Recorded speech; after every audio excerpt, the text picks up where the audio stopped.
Assalamualaikum warahmatullahi wabarakatuh.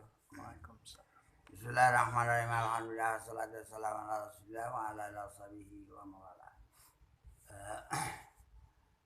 Saudara-saudara yang mendengar tentang kisah para nabi-nabi ini, pada malam ini, pada kesempatan ini kita akan menceritakan tentang kisah Nabi Idris.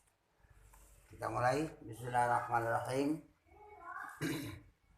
Nabi Idris, nama aslinya adalah Akhroj. Nah, itu nama aslinya. Akhroj itu nama asli dari nama Idris.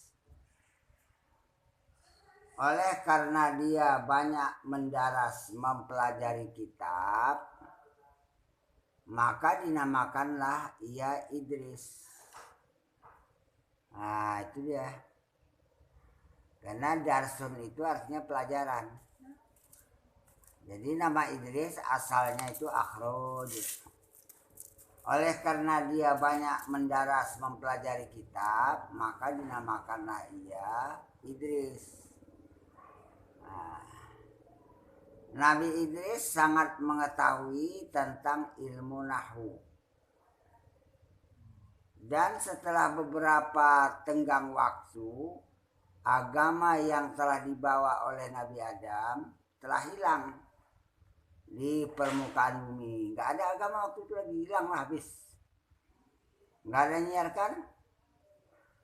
Nah, kenapa menyebabkan agama yang dibawa Nabi Adam hilang? Karena banyak anak cucunya yang menyembah berhala. Jadi menyiarkan agama nggak ada lagi, habis. Dan mereka telah sesat karena mengikuti ajaran iblis. Dan begitu juga yang dianut oleh anak cucu Adam lainnya hingga sampai kepada Nabi Syis. Setelah Nabi Syis wafat, begitu juga banyak anak cucu Adam yang menjadi sesat. Habislah kesesatan semua pada zaman dulu. Di antara anak cucu Adam ada yang bernama Mahlil, yang sebagai ganti Nabi Adam menyiarkan agama Islam. Oleh karena Mahlil ini mempunyai rupa yang sangat elok rupawan, sehingga menjadi pujaan dan kecintaan dari kaumnya. Tapi sayang, setelah Mahlil wafat, datanglah iblis menyuruh anak Mahlil untuk membuat patung rupa Mahlil sebagai pujaan anak cucunya, sehingga mereka pun menjadi sesat. Itulah dia.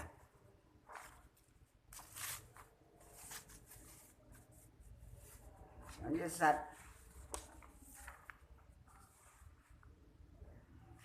Kemudian Allah memilih Idris ini untuk menghidupkan kembali agama Islam yang boleh dikatakan hampir padam nurnya. Nur Islam itu hampir nggak ada. Karena mereka tidak lagi menyembah Allah, apalagi mau beribadat. Sehingga gelaplah dunia waktu itu, karena tidak ada lagi sinaran cahaya agama. Dan Idris inilah yang mula-mula yang berbuat di antara segala kaumnya itu. Dan Nabi Idris banyak berzikir dan beribadat kepada Allah pada waktu siang dan malam. Dan malaikat kiraman dan katibin, rakib dan atid, setiap harinya membawa catatan amal anak Adam, mengantarkannya ke langit pada waktu pagi dan petang. Jadi waktu pagi catatan waktu malam, petang waktu amalan dilakukan waktu pagi. Dilihat oleh Israel semua catatan amal anak Adam itu, semua amal anak Adam waktu itu hitam dan gelap. Tidak ada yang bercahaya bersinar terang, melainkan hanya seorang saja. Amalnya inilah yang bercahaya dan bersinar terang. Malaikat Israel bertanya kepada malaikat kiraman katibin, itu amal siapa yang engkau bawa? Amal ini sangat bercahaya dan yang lainnya gelap. Nah, ini amal bercahaya daripada segala yang lainnya, ini cuma terang. Karena orang yang melakukan amal ini berbuat durhaka kepada Allah, maka amalannya pun menjadi hitam dan pekat. Berkata kiraman katibin, amal yang bercahaya itu adalah amal dari seorang laki-laki di bumi yang berbuat bakti kepada Allah Ta'ala, sedangkan yang lainnya berbuat durhaka kepada Allah Subhanahu wa Ta'ala. Setelah mendengar ini, Israel pun ingin sekali bertemu dengan orang yang amalnya sangat bercahaya ini. Dan diketahui namanya yaitu Idris alaihissalam. Maka Israel memohon izin kepada Allah untuk menemui Idris ini. Maka firman Allah Ta'ala kepada Israel, pergilah engkau menemui hambaku ini. Bahwasanya hanya dia yang berbuat ibadat kepadaku di bumi itu. Lalu pergilah Israel menemui Idris alaihissalam. Dan Israel merupakan dirinya seperti seorang laki-laki dari kalangan manusia.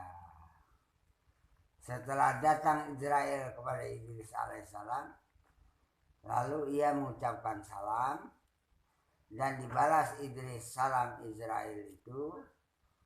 Setelah pertemuan ini, Israel mengajak Idris untuk berjalan-jalan di padang yang luas.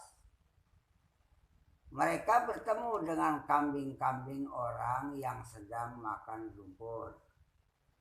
Berkata Israel, mari kita sembelih kambing orang ini 1 ekor untuk kita makan. Kata Idris, tiadalah boleh kita menyembelih kambing orang ini untuk kita makan. Untuk kita makan dagingnya, karena ia adalah hak orang. Dan keduanya pun meneruskan perjalanan mereka. Kemudian mereka bertemu dengan pohon anggur yang buahnya bergantungan sangat lebat. Kata Israel, mari kita ambil buah anggur itu. Kata Idris, tiada boleh kita ambil dan kita makan buah itu. Itu adalah hak orang. Dan adalah aku ini senantiasa memakan yang halal saja. Tiada pernah aku memakan yang haram. Maka tiadalah aku mau memakannya. Lalu Israel pun berjalan duluan di hadapan Idris. Idris pun tiada mengenalnya sedikit pun. Lalu Idris bertanya, Tuan hamba ini datang dari mana? Tidakkah Tuan hamba tinggal sekampung dengan negeri kami? Di mana sebenarnya Tuan hamba ini berdiam? Saud Israel, hamba ada di dalam negeri ini. Idris pun terdiam dan tidak bertanya lagi. Menurut riwayat lain dari ahli tafsir, mulanya Idris itu mengajari kaumnya agar jangan berbuat durhaka kepada Allah. Tapi Idris malah dibantahi dan dimarahi kaumnya. Maka karena Idris mengajak supaya beriman kepada Allah dan beriman kepada nabinya, tapi satu pun tidak ada yang mempercayai Idris. Dan Idris dicaci maki oleh kaumnya, maka Allah pun menyuruh Idris supaya keluar dari kampungnya, dan mereka pun disiksa oleh Allah dengan siksa kelaparan. Nah, ini riwayat lain lagi. Itu maka Idris jadi orang merantau, pergi kemana-mana. Nah, itulah maka dia meninggalkan kampung itu. Dan ingatlah, yakni perhatikanlah, di dalam riwayat Idris dalam Al-Quran, sesungguhnya dia seorang yang sangat benar dan seorang nabi. Ini di dalam surat Maryam ayat 56. Dan kami angkatkan dia di tempat yang tinggi. Nah, itu dia Maryam ayat 57. Allah meninggikan Idris itu di tempat yang tinggi. Menurut sebagian ahli tafsir, bahwa Nabi Idris diangkat Allah ke atas langit yang keempat, atau yang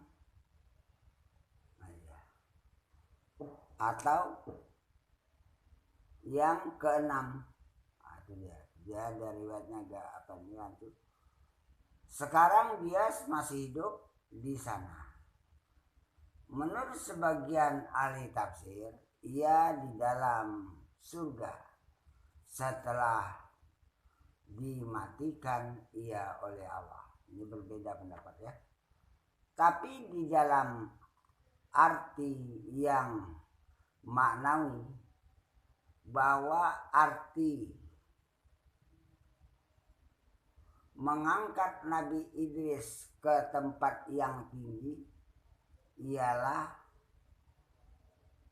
mengangkatnya ke derajat yang tinggi, yaitu menjadi nabi dan rasul dan memberi dan pemberian yang lainnya lain daripada yang telah dianugerahkan Allah kepadanya, karena ia pandai menulis dan pandai membaca, pandai ilmu bintang al-nujum, dan pandai menghisab, ilmu hisab, dan pandai menjahit baju dan sebagainya. Tafsir seperti inilah yang mudah dipahami oleh akal orang awam.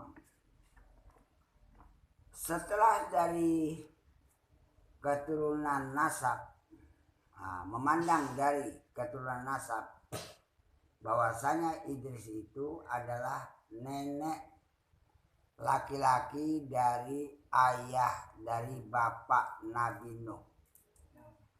Jadi Nabi Nuh, bapak Nabi Nuh, nenek laki-lakinya itu namanya Idris.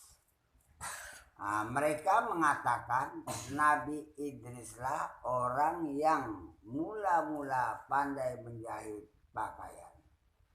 Dan sebelum ini mereka memakai pakaian dari kulit binatang, kulit hewan, Dan Nabi Idrislah orang yang pertama yang memahami ilmu bintang-bintang, ilmu nujum dan kawakib, planet-planet, dan mengetahui ilmu hisab. Jadi kapan bulan terbit, kapan gerhana gitu ya. Semuanya ini termasuk dalam mukjizat yang dianugerahkan Allah kepadanya.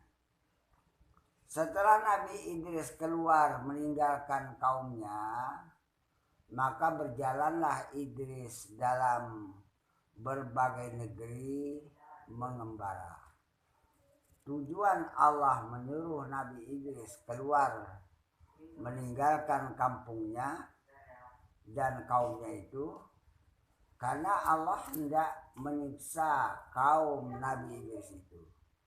Dan kaum Nabi Idris pun disiksa oleh Allah dengan bencana kelaparan di dalam perjalanan meninggalkan kaumnya. Itulah Nabi Idris bertemu dengan malakul maut atau malaikat Israel, yakni malaikat yang mencabut nyawa manusia secara khususnya.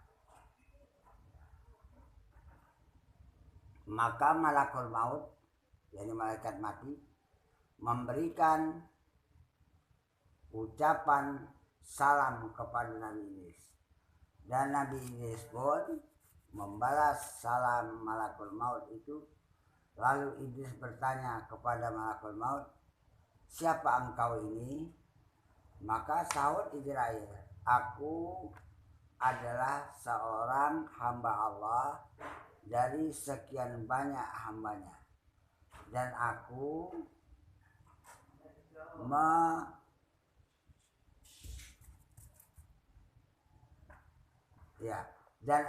mengasihimu semata-mata karena Allah. Dan sangatlah hatiku ingin untuk mengunjungi engkau dan bersama dengan engkau." Kemudian mereka pun berbuat ibadat kepada Allah dan juga berbuat ibadat pada hari berikutnya.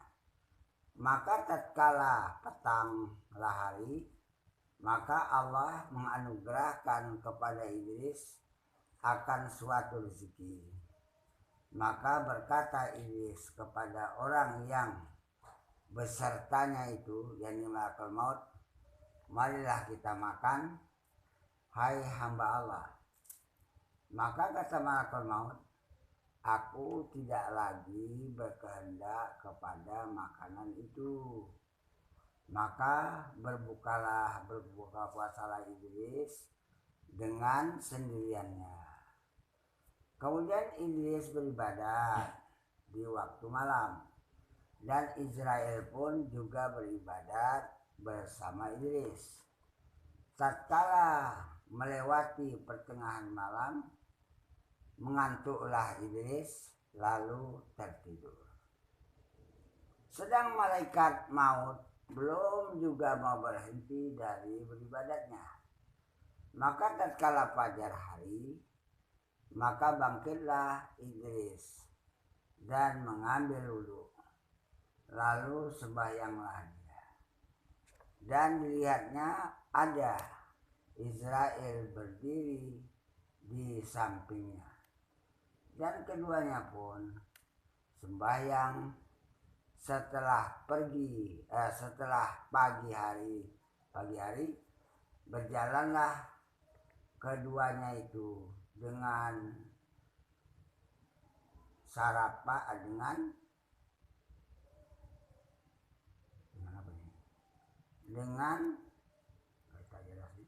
keduanya pun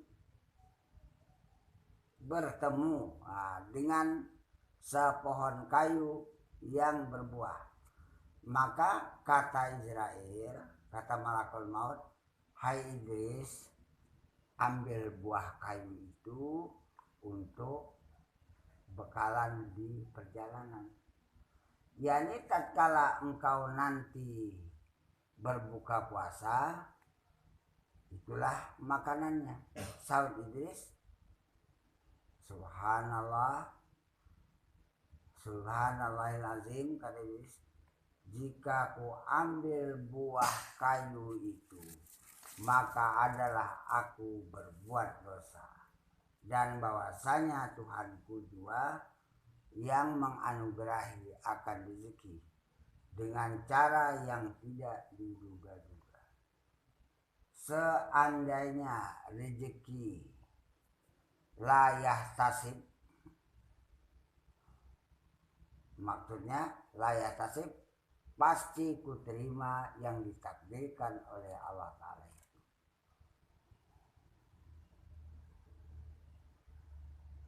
Yang dimaksud dengan layah tasib yaitu rezeki dengan cara yang tidak diduga-duga. Maksudnya rezeki layah tasib ini. Kemudian berjalanlah keduanya sehingga sampai petang hari. Dan Allah menganugerahkan Idris rezeki, lalu ia pun berbuka puasa serta katanya, hai hamba Allah, marilah kita makan perbukaan puasa kita ini, karena hari pun sudah petang. Selayaknya lah kita berbuka puasa. Maka saat Israel, tiada lagi hamba berkehendak kepada makanan itu. Setelah Idris makan, maka Idris pun berdiri mengerjakan ibadat kepada Allah, dan malaikat malakul maut pun berdiri sembahyang besertanya hingga semalaman tiada berhenti. Sedangkan Idris melewati tengah malam, ia mengantuk dan tertidur hingga terbit fajar. Setelah mereka sembahyang, mereka pun berangkat pergi berjalan. Tiada berapa jauh berjalan, berhentilah Idris memandangi kepada Israel. Maka berkata Israel, kenapa engkau memandangku? Kata Israel, dan memperhatikanku. Aku bukanlah sudah mengenalmu, cuma engkau yang belum mengenalku. Berkata Idris, hai hamba Allah, engkau ini bukannya manusia, mulai dia tahu. Hendaklah engkau katakan padaku, siapa sebenarnya engkau ini, dan apa namamu, dan apa pekerjaanmu. Engkau bersamaku, dan tiada kulihat engkau ini makan dan minum, dan tiada pula engkau tidur, dan tiada engkau ini mencari makanan untuk bekal makananmu, supaya kuat anggota tubuhmu dengan makanan itu. Adalah Idris mencari makanannya itu adalah dari buah-buahan pohon kayu yang tumbuh di hutan. Berkata malaikat maut, jika hatimu tetap dan tenang, tidak takut kepadaku, niscaya akan aku katakan namaku kepadamu. Kemudian malakul maut pun menyebutkan namanya dengan katanya, akulah malakul maut, akulah pencabut nyawa manusia. Setelah Idris mendengar nama malakul maut ini, maka gemetarlah seluruh tubuh Idris karena takutnya, lalu gemetarlah seluruh sendi tulangnya, serta kata Idris, inna lillah wa inna ilaihi raji'un. Sesungguhnya kita ini adalah kepunyaan Allah, dan sesungguhnya kita kepadanya kembali. Berkata Idris, hai malakul maut, datangmu ini akan mengambil nyawaku kah, atau hanya hendak mengunjungiku? Maka sahut Israel, demi Allah, tiada kedatanganku ini akan mengambil nyawamu. Dan jika aku diperintahkan Allah Ta'ala untuk mengambil nyawamu, niscaya tiada aku perlambat sedikit pun. Niscaya aku kerjakan perintah Tuhanku itu. Maka kata Idris, demi Allah, sungguh aku telah menjadi gemetar seluruh tubuhku dan segala sendi-sendi tubuhku ini. Begitu juga segala tulang-tulangku ini, karena mendengar namamu ini. Karena pekerjaan Tuhan hamba adalah mengambil nyawa orang jua. Kata malakul maut, aku datang kepadamu ini karena aku telah melihat segala catatan amal anak Adam pada suratan amalnya, sekaliannya berdosa dan kejahatan jua di dalamnya. Tapi kulihat pada suratan catatan amalmu, tiada satu pun ada dosanya, satu pun jua, dan tiada satu kesalahan di dalamnya, melainkan semuanya amal kebaikan jua. Maka kasihlah aku akan dikau karena Allah. Dan aku mohon izin kepada Tuhan Rabbul Alamin hendak mengunjungimu, hendak mengunjungi engkau. Kemudian keduanya meneruskan perjalanannya. Setelah tiada jauh berjalan, maka berkata Iblis, hai malakul maut, ada suatu kehendakku kepadamu. Berkata malakul maut, apa kehendakmu itu? Katakanlah kepadaku. Maka ujar Iblis, kehendakku itu yaitu bawalah aku ke langit. Kata malaikat maut, jika Allah Ta'ala mengizinkan hamba membawa Tuhan hamba ke langit, niscaya hamba kerjakan. Lalu Idris pun berdoa memohon kepada Allah, ya Tuhanku, Engkau jua yang menyampaikan segala kehendak hajat hambamu dengan berbuat. Engkau jua yang menyampaikan segala kehendak hajat hambamu dengan berkat kemuliaan kekasihmu Muhammad yang ia penutup segala nabi-nabi dan lagi ia menjadi rasul. Doa ini dianggap oleh malakul maut dari ucapan Idris itu. Oh, doa ini didengar oleh malakul maut dari ucapan Idris itu. Kemudian Nabi Idris pun juga serta malakul maut mendengar suara langsung dari Allah. Tentu yang mendengarkan suara ini adalah ruhani mereka yang suci itu. Hai Israel, apa yang telah dikehendaki oleh hambaku Iblis itu turutilah olehmu tentang kehendaknya. Kemudian malakul maut membawa Iblis pun naik ke langit. Setelah nampak mereka ke langit, setelah mereka ke langit, dilihatlah oleh Idris segala isi langit itu. Maka ujar Idris kepada malakul maut, ada suatu lagi yang kukatakan, yang hendak kukatakan kepadamu, yaitu engkau ambil nyawaku supaya aku merasai sakitnya mati itu. Maka terheranlah malaikat maut mendengar perkataan Idris ini. Kata malaikat maut, subhanallah, wa bihamdihi, bahwasanya malaikat yang menanggung aras sekalipun takut mereka itu akan mati, dan kehendak mereka itu kalaulah bisa jangan mati. Jangan mati mereka pun menginginkan supaya jangan mati, sebagaimana pula Tuhan hamba berkehendak kepada mati.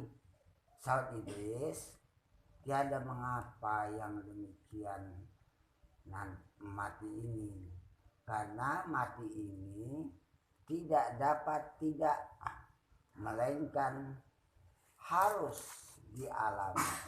Maka sekarang engkau ambillah nyawaku, tapi setelah itu engkau pohonkan kepada Allah supaya nyawa hamba dikembalikan lagi kepada badan hamba.